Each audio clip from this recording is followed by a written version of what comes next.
යමක් තේරුම් යෑම කියන එක පින්වතුනි විපාකයට සිද්ධ වෙන දෙයක්. අපි හිතාගත්තම අපිත් මේ තේරුම් ගන්න හදනවා කියලා එහෙම එකක් වෙන්නේ නැහැ. මොකද තේරුම් ගන්න හදන්න කවුරුත් නැහැ නේ උතන. තේරුම් යෑම කියන එක විපාකයට සිද්ධ වෙන්නේ. ඒ විපාකෙ සිද්ධ වෙන්නේ තේරුම් කළා දුන්න කර්මය නිසා.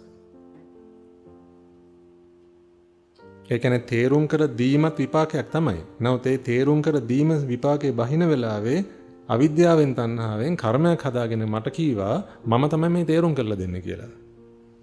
ඒ කියන්නේ උගන්නුවා කියලා දුන්නා, මග පෙන්නුවා, අතහිත දුන්නා, යහ මග පෙන්නලා දුන්නා, වැරද්දෙන් මිදෙව්වා,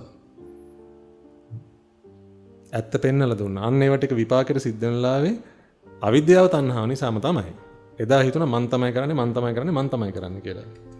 අන්නේ මං තමයි කරන්නේ කියන එක කීපු නිසා, හෙවත් හිතුණු නිසා ඒ ටික ගියා කර්මජ රැහෙනට. නැත්තම් එහෙම යන්නේ නැහැ.